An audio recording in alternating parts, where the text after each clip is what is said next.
I'm Jim Birch, and welcome to Designing for Images in Drupal. I have the slides online. You can find them at jimbir.ch/Drupal-images. And I tweeted that out if you follow me on Twitter, at the Jim Birch. That's me. So I'm going to be talking about a lot of modules, and they're all linked to from the presentation. I'm a technical lead at Canopy Studios. It's a cool position that's kind of a bridge between development and solutions architect and the project managers. I take a project and look at the technical aspects of it from start to finish, turning business requirements into digital realities. Canopy Studios sponsor my time here.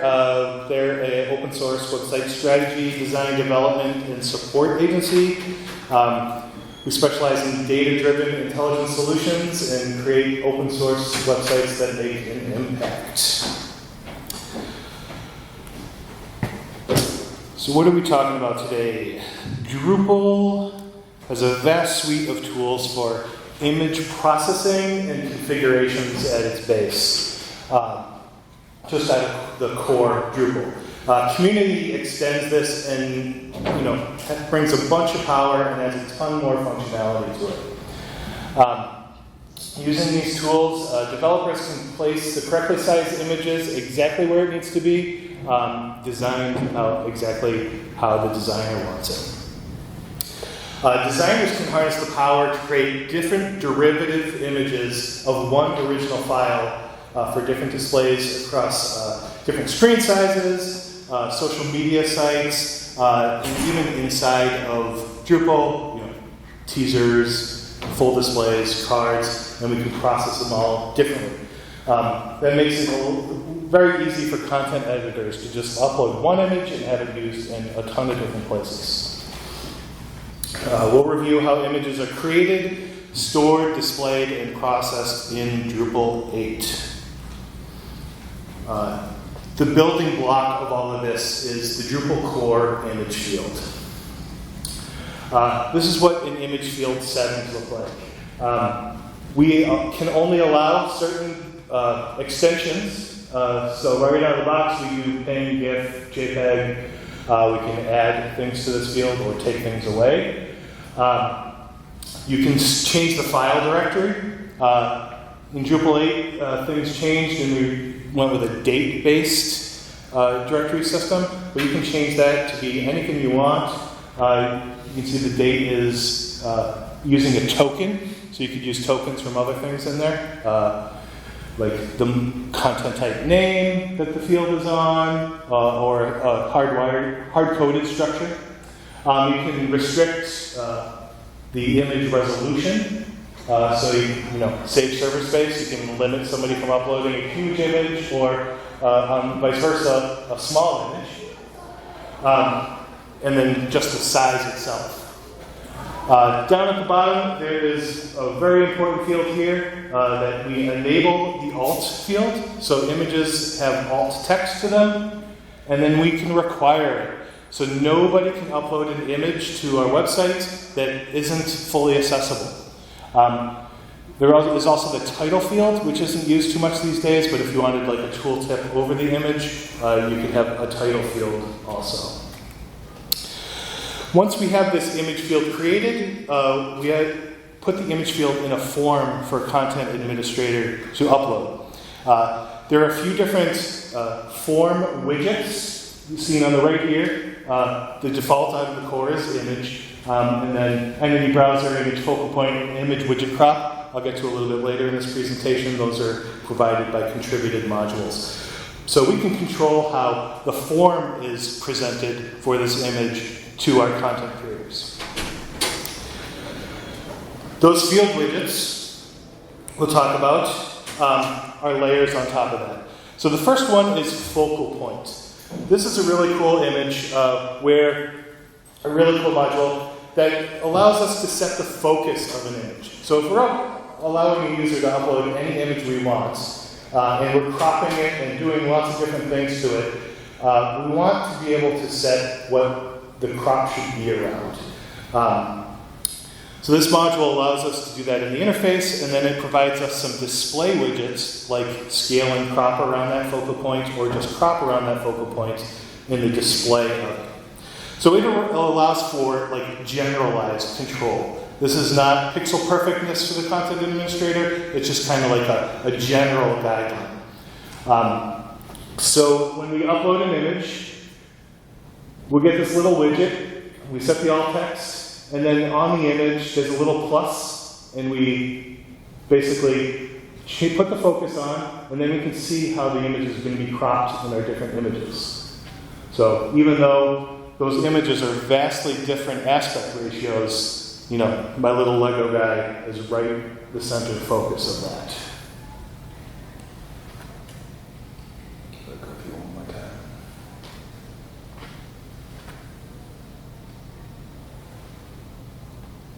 And right now this just has 3 image presets that are used on this for demo, but you can have as many or as little as you wanted. Another one is the image widget crop. This provides a UX for the crop API module on image or file elements. And it takes the idea of that focal point one step further, that you can define crop types. So if you wanted to have a 4:3 ratio, or a 16:9, you know, or that long horizontal one, this provides really specific control to the administrator. So this step, we have these crops that we set up, you know, and then you can apply them. The administrator can figure out where they want to crop the module, and then save it. You know, we're using different ones. This one is using a responsive image. So we're actually setting 3 crops that change as the screen size changes. Let's see that right now. So there's the first crop. When it shifts, it switches to the second crop, and then the third crop there. So that really gives the administrator, like, you know, it gives the designer the ability to set the different sizes, and gives the administrator the ability to, you know, pick exactly what they want and see it as they go. Wanted to mention Entity Browser also. This is a nice UX for selecting existing images. So out of the box, Entity Browser just gives you a way to browse existing content. But you can add multiple forms on there. So you could show them an image library of things you already have, and allow them to upload also. A lot of people have extended the Entity Browser. The one I use the most is the Media Entity Browser. It basically gives you a nice polished media library, something like you'd see in WordPress. Basically, the first one is the existing images. You could, you know, limit your users to just this. So somebody could upload, you know, images. Somebody else could just use them. But in this case, you have the upload image or add video also. So we got the administration out of the way, we got the image field, we got the forms. How are we displaying our content? Out of the box, Drupal comes with 3 displays. The default display, this is how the page looks, just the full page when you go to the URL. It has a teaser display. Usually this is for lists of things when you have search results, or if you have views that list all of the blog posts, for instance. And then the RSS display. So you can set different image presets for each of your displays, and then you can extend these and have as many different content displays as you want. So, you know, a card display these days is very common, in addition to a teaser, like list display. But depending on how the design works, you have multiple displays, multiple images inside of them. So this is the content display screen. You'll see at the top left you have default, RSS, and teaser, and then you can organize the fields however you want them, excluding them, including them, and, you know, picking how you want to display the image in which image preset. The display widgets are what we basically the widgets that we're using can have different things here.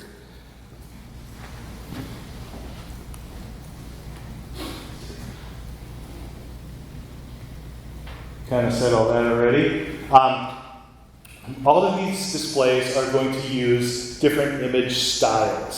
So image styles are the processed images. You take your original and then create an image style. You get a few out of the box: thumbnail, medium, large. Then there's a few more that come with the crop API. There's a few that come with responsive images, but you can create as many of these derivatives as you want.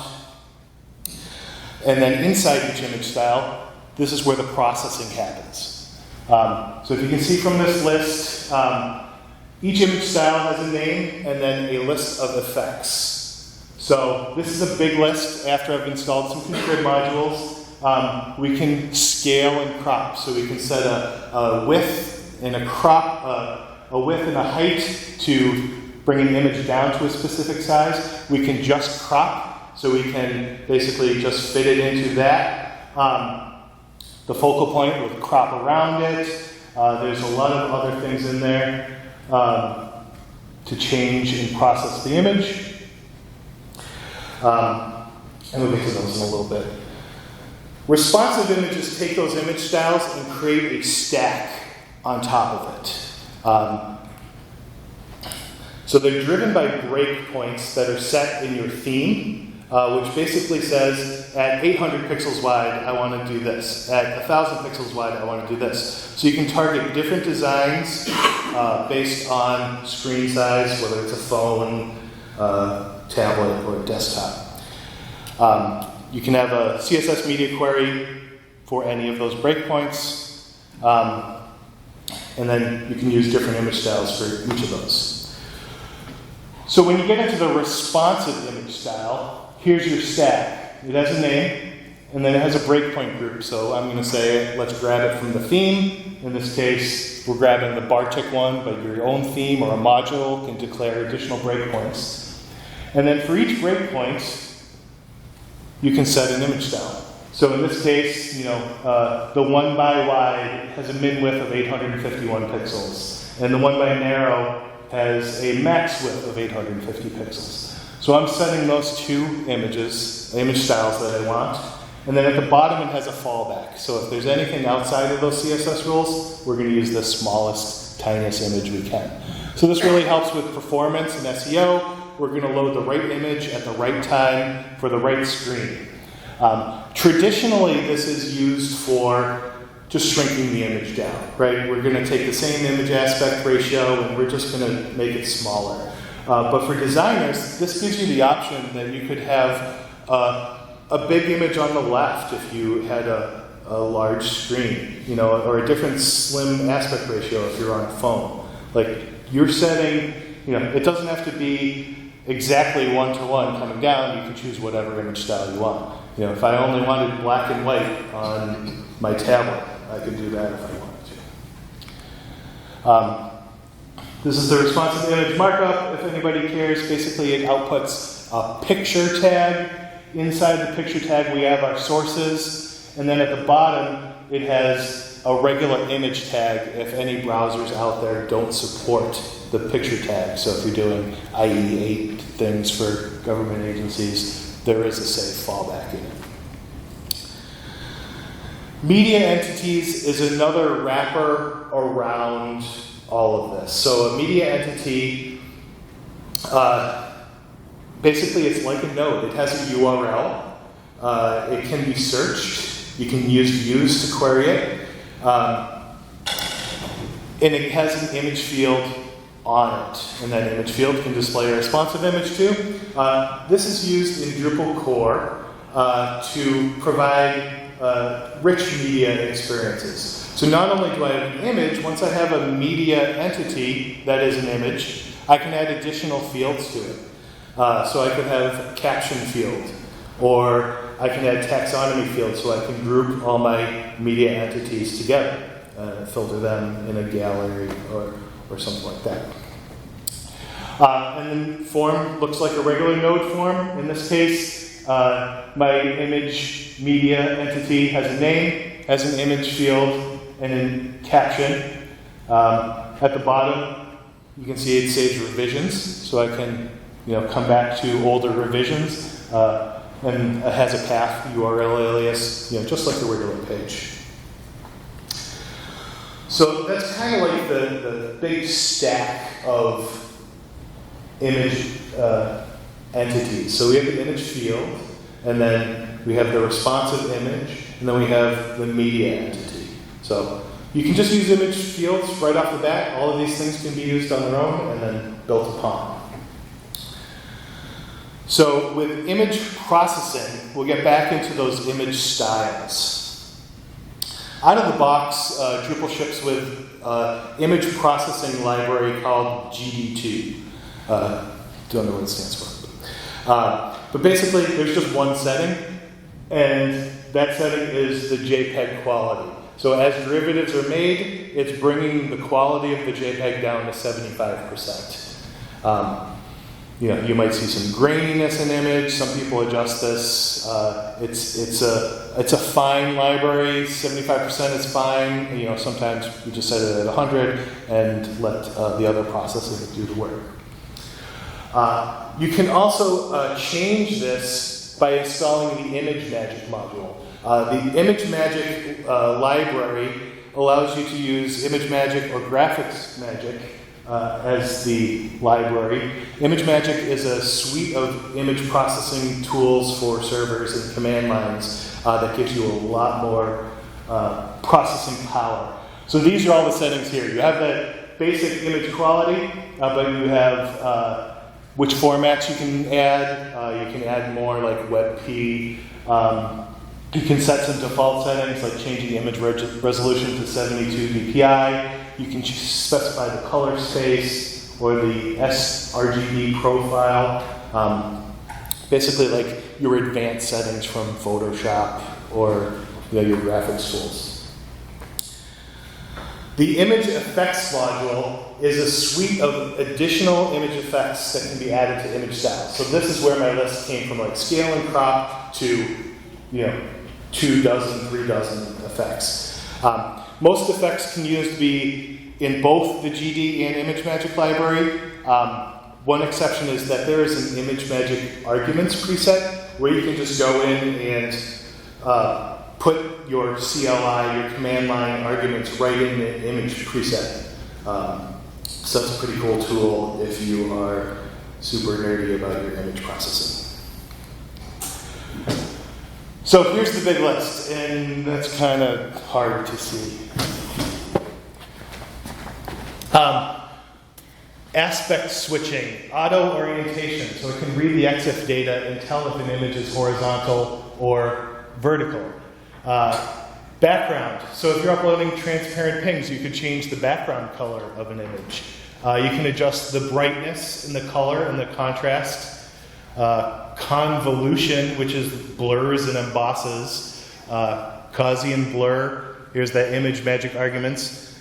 Interlaced invert mask, so if you have an image you want to mask, you can upload a black and white image, and your mask will overlay your regular image and create a derivative that way.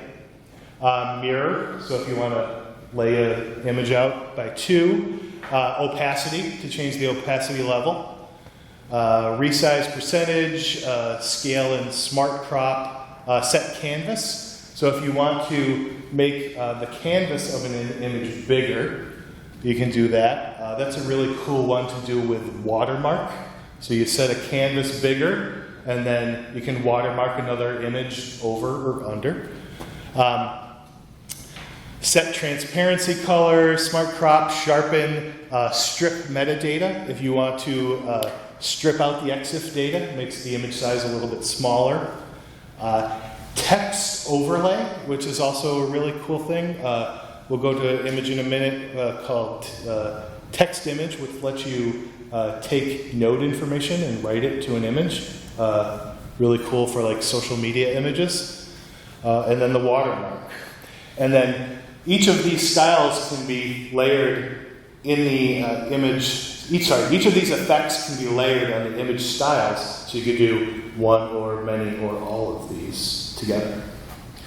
Okay, and here's Textimage.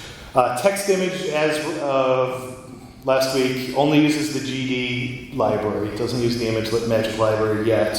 But basically, you select which font you want. You can select where and how it's placed, and then you can use tokens from nodes to pick what text you want, or you could just like write, Jim's image over the top.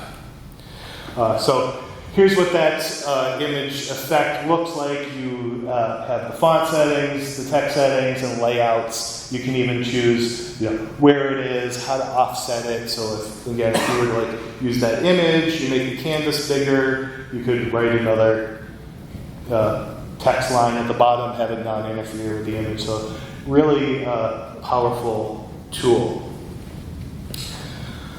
So that's it with the processing. The performance is next. So the slowest thing on the internet is image when they're getting delivered to a browser, to a user.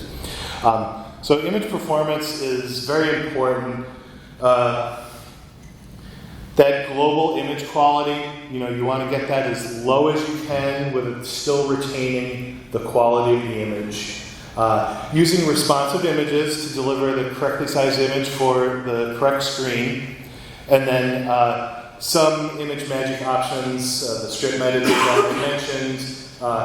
If you use the interlacing method, that will load progressive JPEGs and progressive pings rather than just regular pings in JPEGs, which will load as they go. If you ever see images kind of draw on the screen rather than waiting and then it magically appears.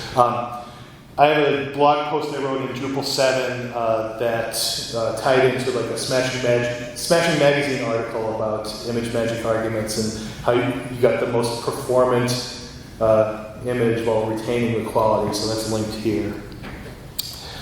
Beyond that, there's a module called Image Optimize. It used to be called Image API Optimize. We dropped the API for some reason. But it allows you to use different toolkits to process the image losslessly. So basically, the base module sets it up where this gives you the functionality. It allows you to create pipelines. So pipeline from the GD kit to whichever processing library you want to use. Additional modules are available that provide the toolkits. So the Image Optimized Binaries module connects to command line tools that are on your server or on your local computer. Usually JPEG Optim. There's a bunch of nerdy things that your server people will know about. But basically, this will connect to things that you have to have. The Image Optimized Resmushit module connects to the free Resmushit service. So Yahoo used to have a service years ago called smush.it, and you could just upload your images there. People made modules. Basically, you just send your images over. They're going to compress it using their super awesome algorithm, and you get the derivatives back. They discontinued it. Some awesome people made Resmushit. And it's free and open source. So basically, you let them do the processing. So this is also pretty good to offload that from your server. It's a little less taxing. They're doing the processing, delivering your images back. There is also the Tiny PNG module that connects to the free Tiny PNG service. Their quality on PNGs is a little bit better. So if you have exclusively PNGs for one of your image fields, which you could do, it might be cool to use this service instead of Resmushing. Blazy is another module that pulls in the Blazy.js JavaScript library to lazy load images that aren't on the user's screen. So basically, another way to have performant images is to never load them. So if I have images way down here on a page that a user's never going to see. They're going to hit my website and click on another link or search or do something.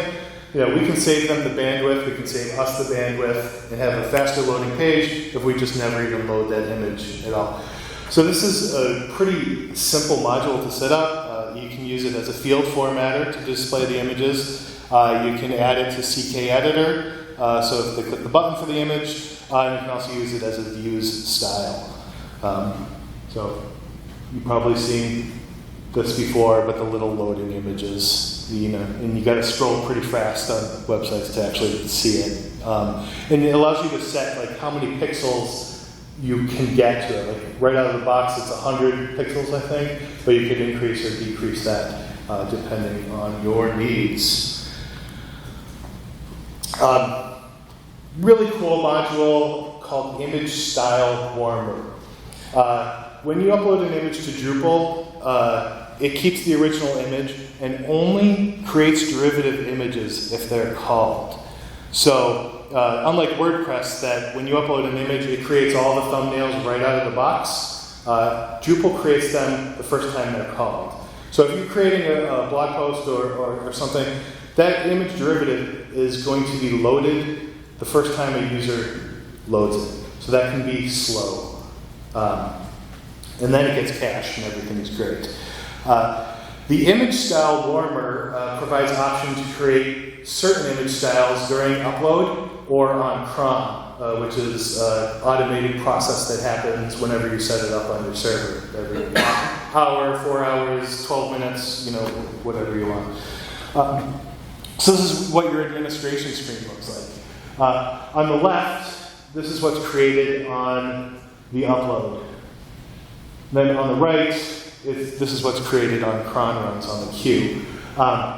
So like, if we were to create all of these images when the user was uploading the image, it would take like 3 minutes for the page to save, and that would drive everybody crazy. So I just want to pick a couple. Like, the thumbnail is going to get created no matter what, because that's what the admin's going to see on the edit page. And then I picked the large and the narrow, my top 3. But then I'm going to pick, a couple of the derivative images, the ones that are going to get used in the search results or the views over here. And then the rest of them, some of them I might not know, like this is going to create everything. It's not just for one specific image field, it's for like every image field. So you got to kind of find that balance of what you need and what's best for the user and the administrator. The last one I wanted to talk about is the WebP module. So if anybody's doing Lighthouse tests or working with Google, they want images in the new WebP format. It's probably not new anymore either. This is a very fast image file with small quality that keeps the same thing. So again, it creates kind of like that responsive image stack. Even if you don't have it, it'll serve JPEG or PNG to browsers that don't consume WebP, which is probably just like old Internet Explorers at this point. And then it will create the WebP image for you. So it's kind of pretty easy to set up, to install the module, and it's kind of plug and play. And that's it. Let's talk a little bit about image SEO and wrap things up. So image SEO, images.google.com is the third biggest search engine on the internet. Google search, and then YouTube, and then images.google. So image SEO is real. Depends on your client, and people go in and search for images. And you want your images to rank. You can do a lot of cool things with Drupal. So we're already requiring alt text on every image field. That's just, if we enable alt text, which we should, we can put keywords in there. We can put descriptive text in there for users. It's good for SEO. We can ensure fast images. So using responsive images, the effects, the optimize, the image style warmer, WebP and Blazy, all of those things we can ensure fast performant images. We can set the folder structure, adding semantics to image paths. So in the original image field, we tell the server where to load those images, and we can add good, rich keywords there. And then Drupal keeps the file name for all of the derivatives. So what the user uploads is going to keep, and we just get extensions on the end. So if the user's uploading keyword-rich descriptive file names, then they will stay. There are a couple options for image sitemaps. There's two contrib modules. Simple sitemap, which I've been using for all of my Drupal sites, will let you create an image sitemap. And there's also another competing module called the Google Image Sitemap, whatever they're named. So basically, it can take all of the images that you're keeping in your content management system and dump them to a file, an XML file, that you can tell Google where it is, so Google will be able to index your images faster. Google documents image best practices. So in part of their help docs from Search Console, you can go in and find everything they're looking for in images, which is pretty cool, and that's linked there.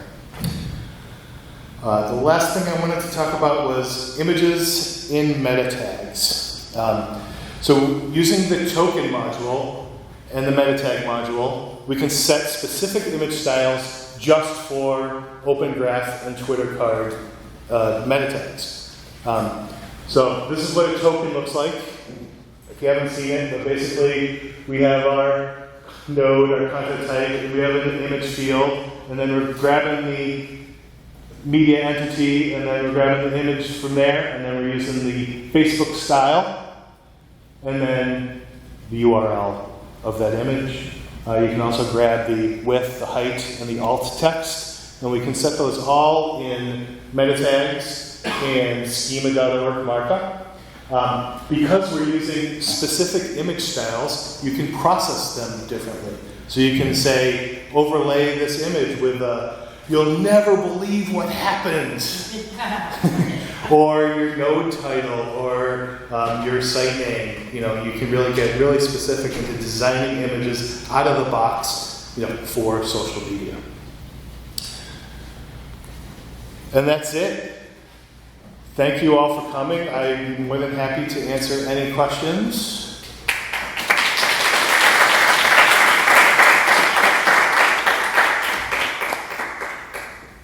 Okay, so if you're using Image Warmer and say like design one of your site, you're using 8 jillion different, like one's black and white, one's fuzzy, blah, blah, blah, and it generates all of those.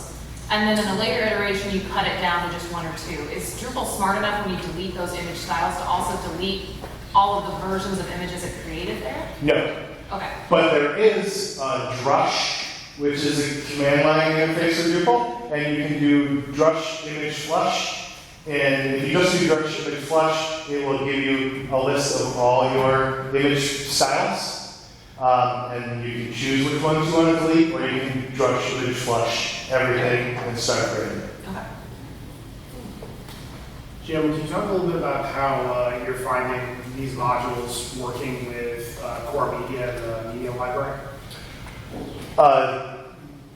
So the core media is just the media entity wrapper around all of these things. The hardest thing that I've found is the widgets when they get into the entity browser. So, we've popped open an entity browser where we're uploading just an image, and then it's going to step through that process. Getting the widgets to appear there is probably the hardest thing to configure. So the focal points and the regular crop one. But besides that, core media itself is fine. It's just like anything Drupal, getting the contrib modules to play together nicely. Is WebP well supported? It's Chrome. It's in WebKit, so it's WebKit, which is Chrome and Safari. I believe Firefox supports it. I would assume Edge would. So, I find that most of our traffic these days is coming from Chrome, so I would say yes, it is well supported. There's some server things you can do too. Instead of having the module and making Drupal work on it, you can set it in your htaccess file or your Nginx files to serve those derivatives up. If you go in with like managed hosting, the module's a cool way to go. I looked at ImageMagick maybe 2 years ago. I was trying to mass convert some photos, and not with Drupal, but another system, and it just came out all gray. And I thought, well, it's these Photoshop settings. I just didn't know, and I ended up doing something different. But at the time, I remember there was a lot of discussion about ImageMagick and maybe this other thing, and which one was the future, and was it being maintained because it was open source, or maybe it was licensed. It seemed like it was so complicated, and yet now it seems like it's being adopted. So what happened with the development? Is it like we can rely on it? It's an open source project that's not going to go away? Yeah, I mean, it is, at least the version that is there, it works fine and is supported.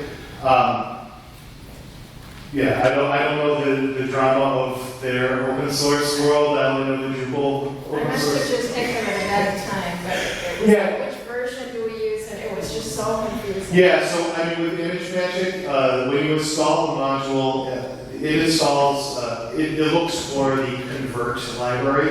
That's what the ImageMagick installs. So basically, in Drupal, you just have to tell Drupal where convert is. And it's one of those things, it's like in user local bin or user, one of those other hidden, file directories. And yeah, it does give you all the possibilities to process the image, and you can process yourself to make an ugly image too. So there's like, with great power comes great responsibility. Yeah. But I mean, the same thing, like all of those image effects most of those are in the GD library also, so you may not need to worry about it. So just like install image effects with the GD library and see all the options you get and work So for it. GD is GD comes with Drupal core. GD is the core. That's that if we don't need ImageMagick, we stick with GD. Yeah. And then the image effects will only give you, what you can work with there. Or actually, you may be allowed to install the ImageMagick preset, but it just won't work. Okay, thank you. Sure. Have you or anyone here experienced like images getting automatically deleted from the server while using any of these modules? Not recently. Okay, because we are having like a weird issue on our production side. Like after any deployment, what we experience is the images get automatically deleted, and not all of them, but random. The main images or the derivative styles? The main images. Okay.